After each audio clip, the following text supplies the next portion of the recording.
Hey everyone! So today I have a special guest with me, my soul sister Vivian here, and she's gonna share a little bit about her ayahuasca ceremony, how she found the medicine, and just a little bit about her experience working with it. And this video is really just to raise awareness for anybody on the fence or anybody being called towards sacred medicines.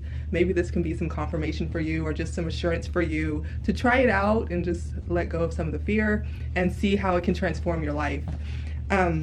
So you want to introduce yourself a little bit, Vivian? Yes. Or talk about your background and how you found plant medicine? Yes. Okay. So, hello. I recently went through a divorce. I was living in California for almost 15 years, and after my divorce, me and my kids moved to Houston to start over, and I was going through a lot of suffering because of my divorce, because of childhood traumas that I didn't, resolve. And I just got to a place where it was like, enough is enough. And I didn't believe really in like taking any over-the-counter medications for my depression. I wasn't really opening up to people about what I was feeling inside. I was just going into my head, into myself, I was suffering a lot alone. And for years, I have actually been seeking different ways out through meditation, through spiritual communities, and those things, they helped me a lot, but I needed a little more. And so I researched ayahuasca. I heard about it maybe in a documentary years ago, and I researched it, and it really, really seemed like something that I needed, but I always felt like I had to travel out of the country to experience it. And having kids, I can't just up and leave the country. And I also really couldn't afford it because I was a stay-at-home mom for the longest. So I just never felt like it was something that would be available to me until maybe I was like older and working more and could really afford to get out there to a ceremony. But I went online when I was living in California, actually, and I found this shaman's market, and I bought this little tincture bottle that was supposed to be ayahuasca. And I don't know why I thought I was bold enough to try this stuff in my home, because that's something you should never do. You should never even trust what people are putting in these bottles, and you don't know where it's coming from. And ayahuasca is a very powerful medicine. It's not something you should ever try to do by yourself, especially your first time. You need shamans with you. You need to be around a fire. You need that sacred music. And it's so many different aspects to it that I really, I guess, didn't understand at the time. But I was just seeking healing so much that I was willing to try it alone. But the tincture ended up being like a knockoff. It was like spring water mixed with rum or something.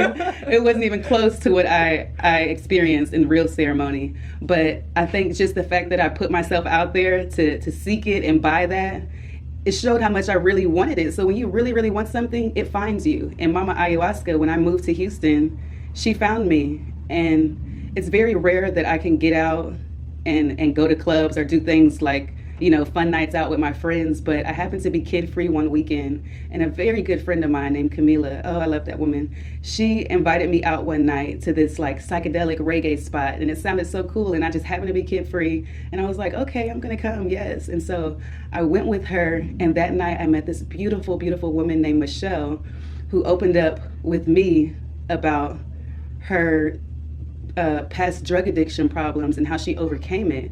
And she mentioned ayahuasca and how ayahuasca was what saved her life from a meth addiction.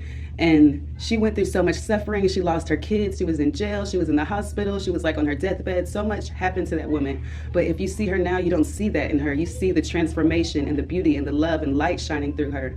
So just by her telling me her story and how she overcame and mentioning ayahuasca again, it was just like, yes, my ayahuasca found me. And she shared with me how she found ayahuasca, and she told me how available it was in the States, that you no longer have to travel out of the country to get it because the shamans are coming to the States now. It used to be just reserved for the people in the Amazon and the jungles. They didn't bring it out and share it with the Western world because they didn't want it to be tainted by Western society. Mm-hmm. But because the world is in so much danger and people are in so much suffering right now, they've come out and to share it, to heal this world, to bring healing to the people. And so they have these ceremonies, in Texas, and the shamans come every month, and she invited me to come, and she said, my sister, anything you're suffering from, it will fade away. I promise you, you never have to worry about your depression and your pain again. And I'm going to bring you to a ceremony. So she invited me to a ceremony. I couldn't afford the ceremony, even though it was so much cheaper than traveling out of the country. The ceremony was only $150 per night, but I couldn't afford it at the time. So my beautiful friend said, I got you. I'm going to pay for you. I want this healing for you. And she paid for 2 nights of my ceremony. That is $300. That is the best gift anyone has ever given me. And so I went to the ceremony, and when I first went, at first I was scared. I was like, just because this girl paid for your ceremony, it's okay if you still want to run and turn back. You don't have to do it. And then it was like, at first I was the only Black person, so I was kind of nervous, like, you supposed to be here. This ain't no Black thing. Like, don't get caught up with these white people. And these are just my thoughts. It was nothing like to be afraid of, but these were just the thoughts running through my head. And luckily that night, Nadia, you came, and just having that representation and seeing you there, another Black woman, it gave me honestly like the comfort and peace to stick around and stay and just be there. And I'm so happy you were there, because that really made it comfortable for me. Aw. That is so beautiful. So, okay, when you were at the ceremony that first night, like, did you still have a lot of that ego chatter and like wanting to leave mid-ceremony, even though you met me? Absolutely, because when it first started and, Maria was getting the altar set up and, the drums started beating, in my heart, a little bit, it felt a little scary, because I've never been in a setting like that, as beautiful and opening as it felt. It was just like, I've never sat around a fire with people and had drums played and sacred music and even an altar with all the candles. And so in my mind, it brought me back to like my religious days when I was in the church, and I could just hear the church people in the back of my mind, like, this is witchcraft. This is what you out here doing with these people. You girl, be careful, taking this drink. It was so much chatter, but I trusted the process, because I trusted my friend who invited me, and I trusted myself because of the research I had done on it. I didn't go in there blindly. I really did research on ayahuasca. I watched a lot of documentaries.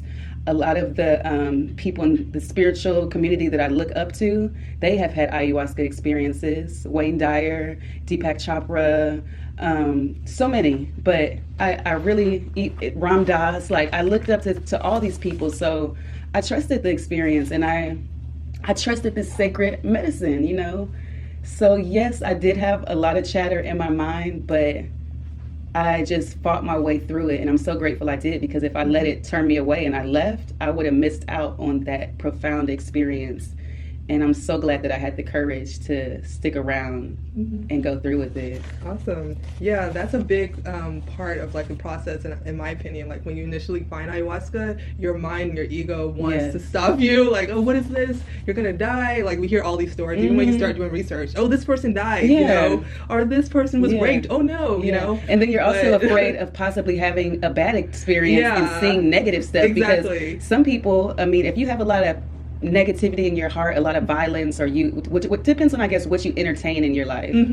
And I remember, like, before my ayahuasca experience, a couple of nights before, me and my kids, we had watched the movie It, and I never really let them watch stuff like that, but we were just having a night and we watched it. And I remember thinking, like, oh my God, am I gonna see some scary clowns? Like, is it gonna be some scary stuff coming through since I entertained that kind of, I watched that movie, like, but nothing like that came through. It was pure love, because pure love is in my heart, and God knows my heart, and the plant medicine really feels out who you are, and it gives you what you need and what you desire. And if you're a being of love and light and a true seeker of peace and healing, she's going to give you that, because she wants us to heal this world.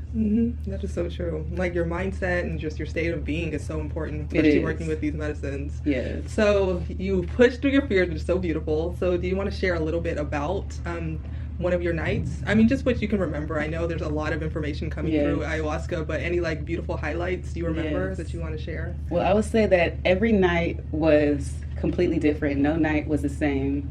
So the first 2 nights of my ceremony, the very first thing I felt when I took the drink, after I went and purged, because it causes you to purge after you drink it, maybe like 30 to 45 minutes after it's in your system, you go and purge.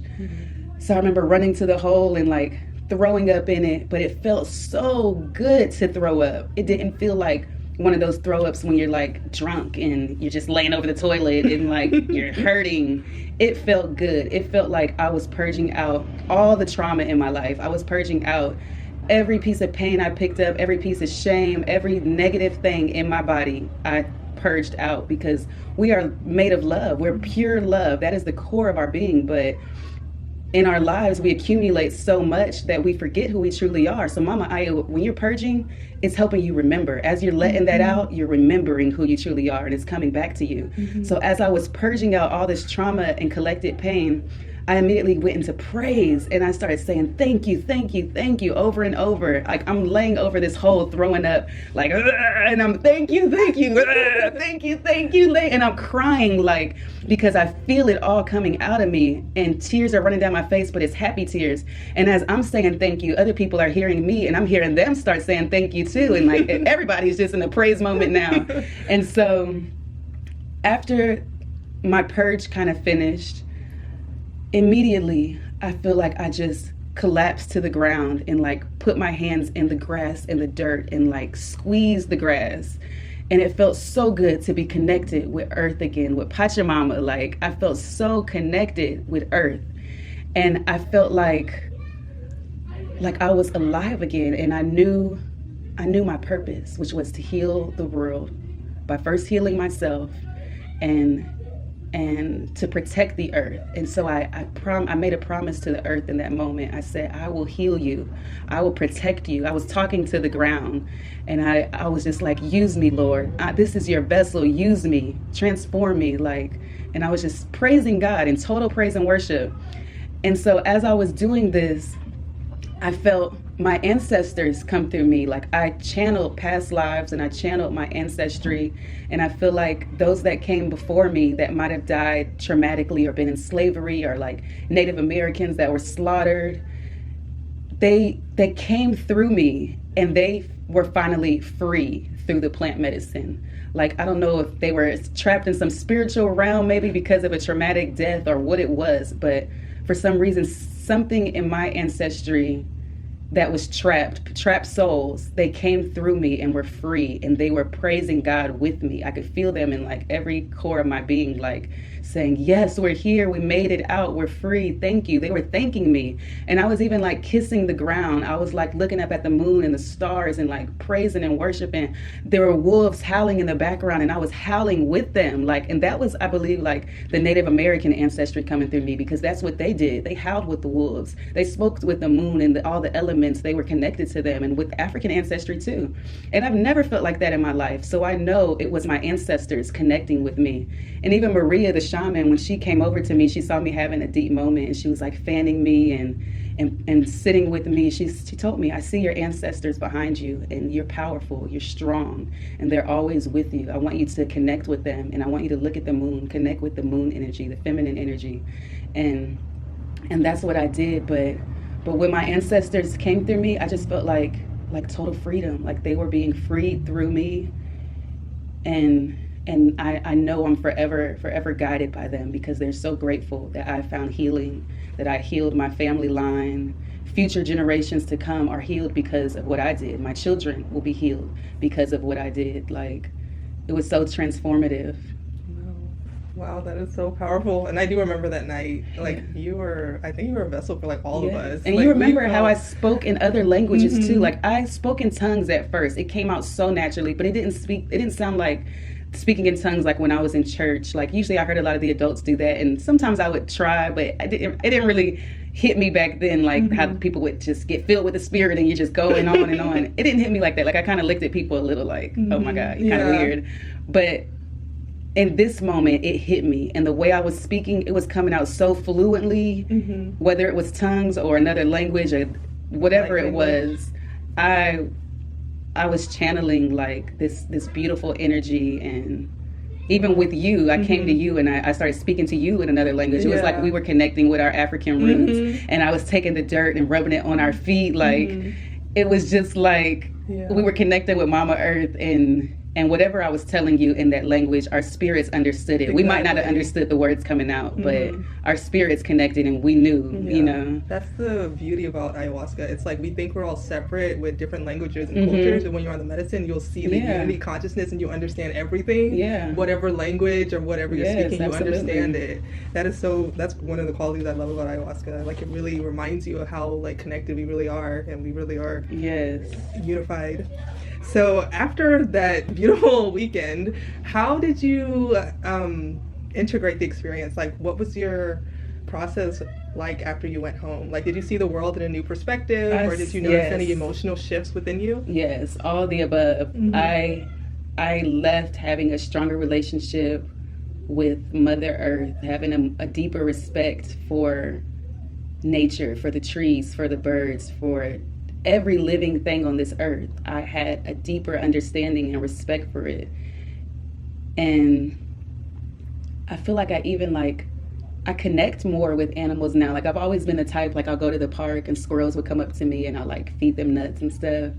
But now it like happens wherever I go. It's not just like certain places. I can literally just be anywhere on the street and I see a squirrel and I lay my hand out and I'm closer. Like, I don't know, and birds, like I hear them singing, and it's just, I don't know. I feel connected with everything on a deeper level. But integration was a little hard for me in the beginning because I felt like my experience was so profound that like I didn't really know quite what to do with it. Like, but it did cause me to become a more spiritual person. Like I have an altar in my room and I begin to use it more and really speak to my ancestors.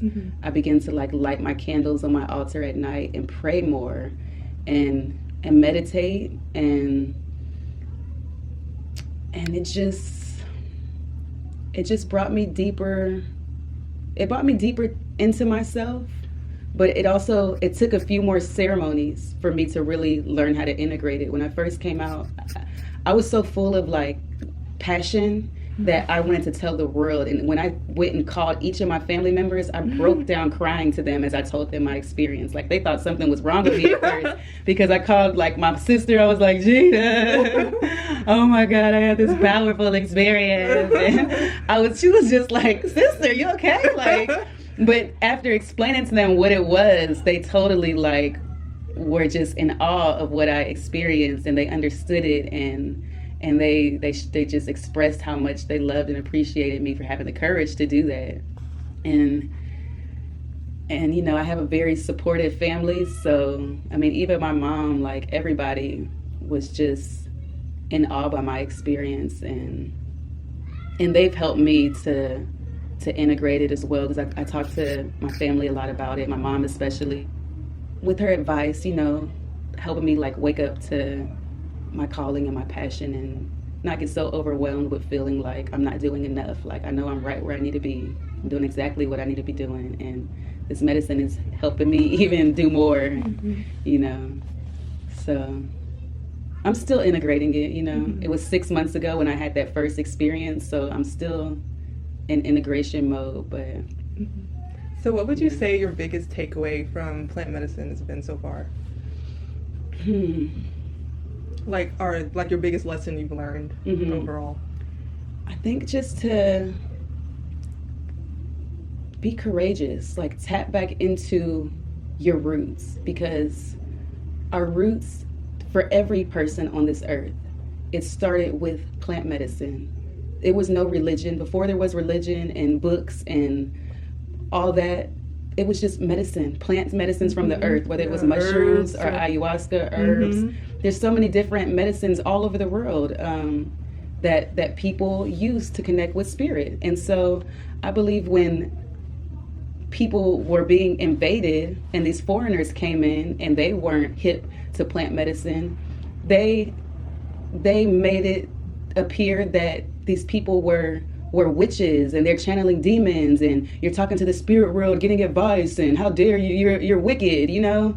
And no, what they were doing was what we should be doing today, but we've gotten so far away from that it's taboo. Now people just want to go to the doctor and get medication, or you go and sit in church and listen to your pastor and go every week. But are you really growing and learning? Is your pastor even healed? Because there's so many pastors that have this darkness and two sides, and they seem so lovely, but eventually these shocking stories come out, how the pastor was sleeping with boys and so many things, you know? So it's like, we need to get back to our roots and back to sacred medicine and back to sitting around fires. There's so much healing power in sitting around a fire and talking. Imagine if that was like a church ceremony where you're sitting around a fire and you're talking about God and love and healing.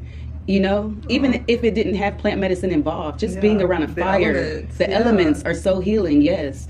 And so I'm glad you mentioned that, because that's one thing I noticed, especially with our people, like we don't like going outside. And that was actually something I personally struggled with too. Like I was hiding from the sun and like had to stay indoors. And I noticed that a lot of people still hold those beliefs. Like they don't even want to go outside. Yes, and that's so sad, because that we had back in the day, we had such a respect for Mama Earth. We we're the original protectors of this earth. The Native Americans, the Africans, I mean, all cultures really. It's not just excluded to natives and Africans, all cultures.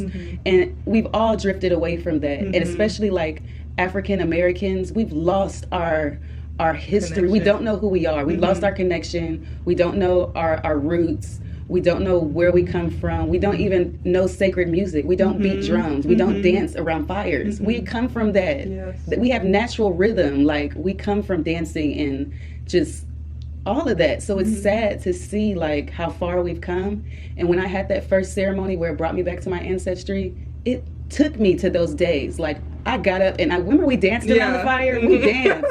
I beat those drums. I shook those maracas. Like, and it was like I was channeling who I truly was deep down inside before this culture took it all away.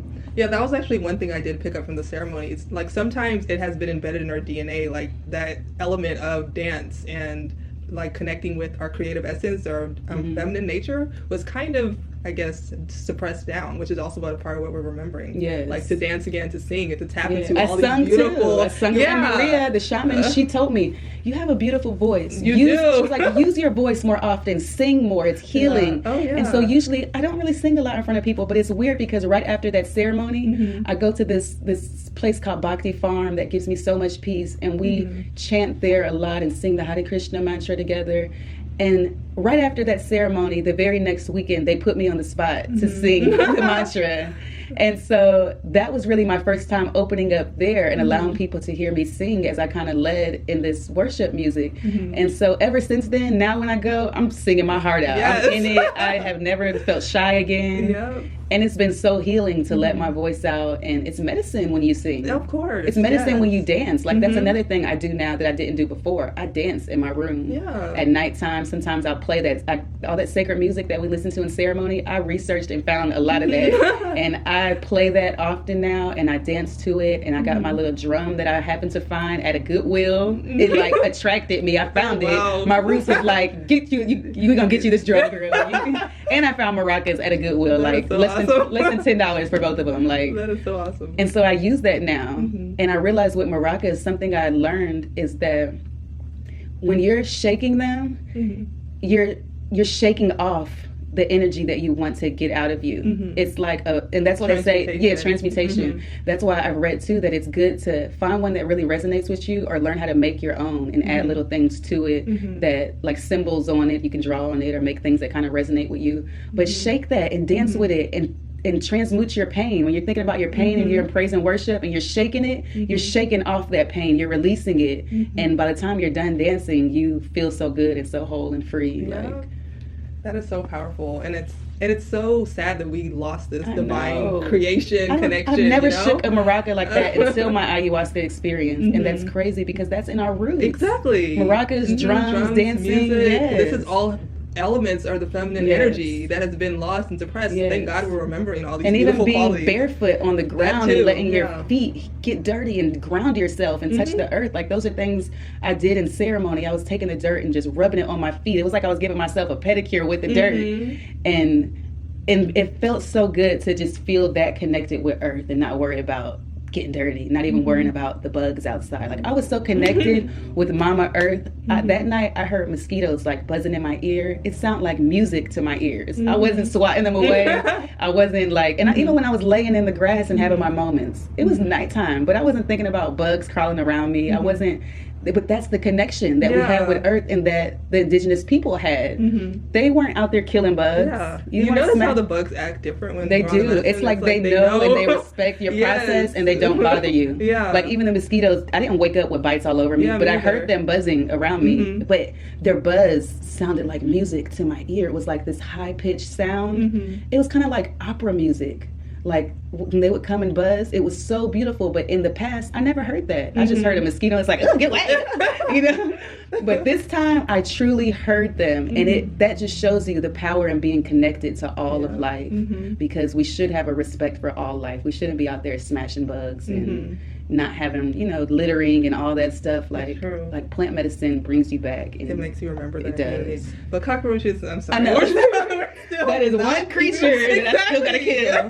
You know what I started doing now? Like, being at Bhakti Farm and learning about like how people have many lives and how you can come back as a bug. You can come back, like, it's an honor to come back to this life as a human. But I started thinking, like, damn, like, if this is a person that came back as a roach, like, one time when I killed a roach, I was like, you know what, I'm sorry I gotta kill you, but you don't want to be a roach. I know, like, right? I'm gonna send you to another beautiful life. Yep. Like, We're doing you a favor. Yeah, I'm doing you a favor, and I honor you, and now you're going to your next life. You will not be a roach anymore.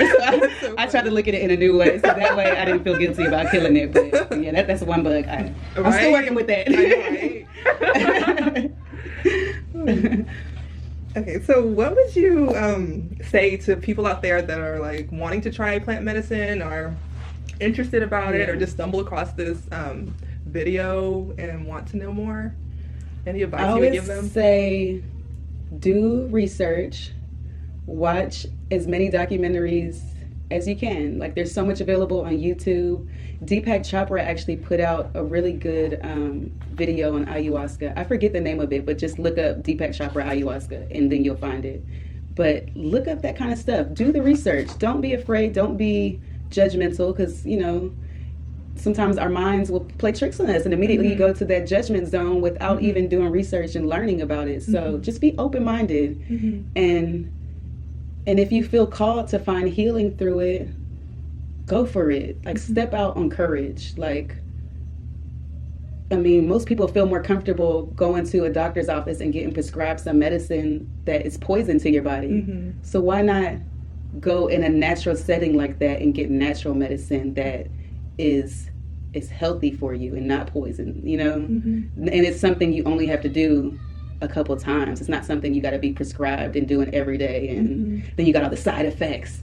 It's supposed to be anti-depression medication, but it may cause insomnia, may cause suicidal thoughts, but it's antidepressant. But so it's like, don't use that stuff. That stuff is poison. Now, I mean, I know people suffer with depression, because I have. So you trust these medicines? I don't even want to call them medicines. You trust these poisons, and they're really doing more harm to your body than good.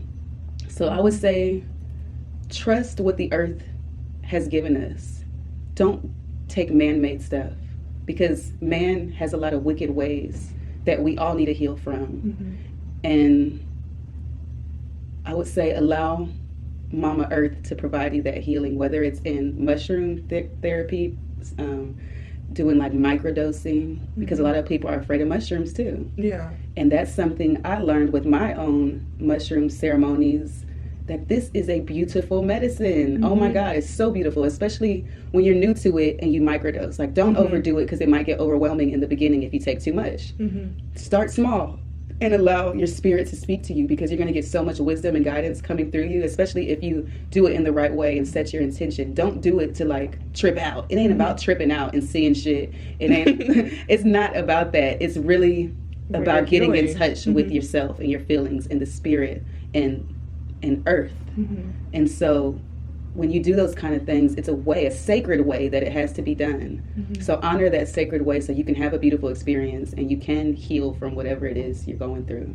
And talk to the plants because they are life force and they're conscious. And oh my God, I have so much respect for plants now because what ayahuasca showed me, like that is a vine, it's a plant. And what it shows you is just truly shows you that plants have this consciousness. I mean, even if you just go sit by a tree and put your hands around it and feel it, there's something that you feel there. If you hug a tree, it's something you feel.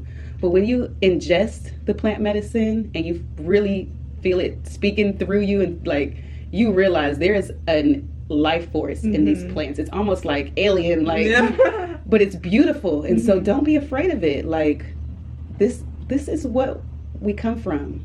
We come from the dirt. We come from the earth. Like, don't be afraid. Just be bold. Step out on faith and trust. Let go and just trust.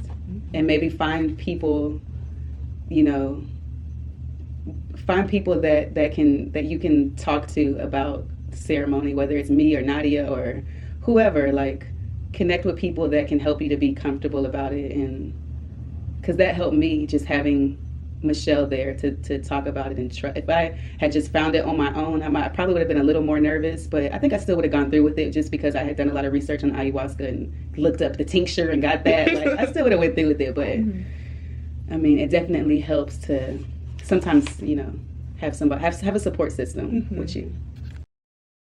Speaking about what you talked about earlier, it was beautiful that you mentioned that because when your intention truly is pure, the medicine really does find you. And I know finances is a big thing for a lot of people, but your story proves, like, you know, if you're really in that space where you need that extra healing, you will be provided for. Just you believe and trust. You know, that's a big part of it too. Like, even I want to say one more thing while we're talking about this.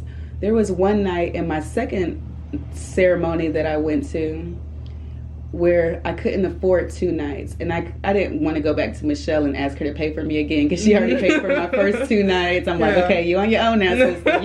You're gonna attract it. It will still work out. So the second time I went, I could only afford 1 night, but I really felt like I needed to do 2, and so I contacted Maria and I talked to her and I said, you know, can I offer you like a love offering? Can I bring you a gift in exchange for a night of ceremony? And she said, absolutely. If you feel called to have 2 nights and you don't have the money, don't let that hold you back because we're not in it for money. We want people to have healing and you can absolutely do 2 nights. And I'm so grateful that she allowed me to do that because my second ceremony was completely different from the first, which dealt with my ancestry. My second took me into my spirit and at the throne of God and at the feet of Jesus and Krishna and Buddha and Ganesh, and Harriet Tubman came to me. So much happened in that ceremony.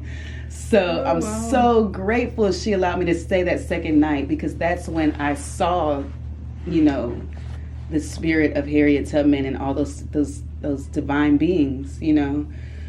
So don't ever worry about money because it will work out. And if you can't afford it, you know, I would say if you really want to do it, speak to the people that are hosting it, and they might set up a payment plan for you, or they might just let you come and do it because they see your heart and they see you really want it, and they don't want to hold people back because of money. Money is energy and it will come, and maybe you can pay them later, or maybe they just allow you to be there, but don't let money hold you back ever. Oh yeah, because every situation where I was like, oh, I don't have the money, it always appeared like, out of nowhere. It's like, what? In the craziest ways. I've been able to go to 3 ceremonies now. Michelle paid for my first ceremony, but I've been able to go to 3, and the first one I could not afford at all, but the last ones I paid for myself, and it's even crazy. This very last one, I wanted to pay it forward. I paid for a friend. Wow. Like, yes, like I was able to pay for a friend and pay it forward, and he's so grateful to me that I gave him that gift. But that's the beautiful thing is you might not think you can afford it, but you will. You will, and you'll be able to afford your friend. Right? You'll be paying for other people. That happened to me too. I was like, now I can just give out gifts of ceremonies. Yes. You know? it's so amazing how it works when you just set your intention, like you really want this and you really have a pure intention, it's going to come for you. Yes. The ayahuasca will be in your area randomly, you know. Right? You don't even have to go out the country. So it works in mysterious ways. Yes. But I want to thank you today for this beautiful talk. Yes. And if people want to like contact you, maybe they like really identify with your story, they just want to find you and talk to you a little bit more, where can they find you on social media?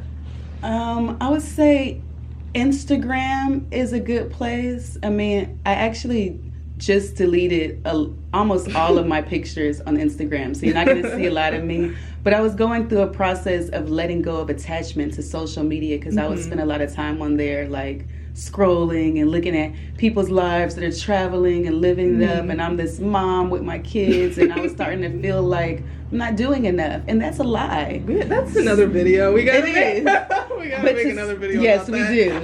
But to stop that kind of conditioning in my mind, I was like, I'm gonna let go of social media a bit. And I almost deleted my page, but something was like, no, you need to keep it. You got a lot of followers. Like, you need to like use your voice and use this platform to heal and help others and share your story. So I deleted all my pictures. Another reason I deleted my pictures is because everything looked so good, so perfect. And I wasn't sharing enough really from my heart. I was just sharing a lot of positive stuff, but I wasn't sharing my darkness. And I wasn't really being so authentic, I don't think. And I don't like to go on people's pages where it's just pictures of them and not like pictures of other things you're interested in. Like, I don't want to just see you. Are you like a narcissist? Like And so I noticed that my page was kind of starting to look like that. It was really just pictures of me and like a few pictures of my kids, and every post was positive, but it was nothing more to it to like really let people know who I am. And so I deleted all that and I started fresh. And yesterday I actually made my first post where I introduced my shadow self. So I showed, my first post of 2020 was showing my darkness, my shadow. Awesome. And letting her out for the world to see, because I want them to see me as the authentic me. See this pain. Don't just come to my page and see this cute girl. And no, you're going to see the ugly first before I get into the good pictures, right? I love that. Yes. But it's so true. Like, we really need more people showing that vulnerable state on social media. And so many people have reached out to me, thanking me and telling me how I saw that. Like people came in my inbox too. Like, I've been suicidal. I've like, thank you so much for sharing this. Like, you don't know how much you saved me tonight. Like, it was so beautiful to get that outpouring of love. Like, people told me they broke down crying reading my post because it resonated so much with them. Like, I got so much love from that. Awesome. But yeah, I would say find me on Instagram. It's just one picture there so far, but it's a very beautiful post, and it will help you understand me. I'll flash your name on the screen or something so they can contact you, or they want to connect with you online. Also, I have a YouTube link on my Instagram page that will take you to my YouTube channel where you can listen to my song I wrote a year ago. It's called Self-Love is the Best Love. I love this song. And you also wrote a book, girl. You need to speak about these things. It's coming, girl. It's coming. I completely forgot. Like, didn't you write a book too? I have 3 children's books I wrote. They're in the process of being illustrated right now, and they're phenomenal. They are going to be best sellers. I can't wait until they're out there. But my YouTube channel also has a lot of the sacred music that we play in ceremonies. So look up, I think it's medicine music on one of my playlists. And just play some of that maybe, and you'll see like what we listen to in ceremony. It's all healing stuff. Most of it is like music in Spanish and other languages. Some but of you it still connect. Yeah, so you deeply. connect it's with like it. I don't even speak. Well, I know some Spanish, but I still feel it like so heart opening. Yes. And you know what? Gosh. I have like looked in a lot of times in the comment section for those songs. People will post the translation, and those are the most beautiful songs. Like when you read those translations for those that don't speak Spanish, like. It's all about healing. This is healing music, sacred music. So look up that music and definitely and connect back. Yes. Like it just, I don't know, the music is just so memorized, you know, it just takes you to that space back to like oneness. Yes. But It's very Yeah, powerful. Instagram, YouTube, Facebook. I have a lot more on there. I'm welcome to adding people on my Facebook. There used to be like a more personal spot for me, and Instagram was more like open to the public, but I want to be open on all platforms. So yeah, add me on Facebook, Instagram, follow my YouTube. Awesome. I'm glad you're open and just ready for like anybody that wants to connect with you in this way. Because I went through that process too. Like, oh, I'm just not using social media for like anyone but me in my personal life. But it's like, come on now, we have to connect with everyone. So get the messages out there. So okay, I want to thank you today for being here, and thank you so much for being so open and sharing your story. It was so beautiful and powerful. Thank you. So I do want to thank you guys for listening. If you have any comments or questions, you can always comment down below, and I will see you guys. Bye. Bye. And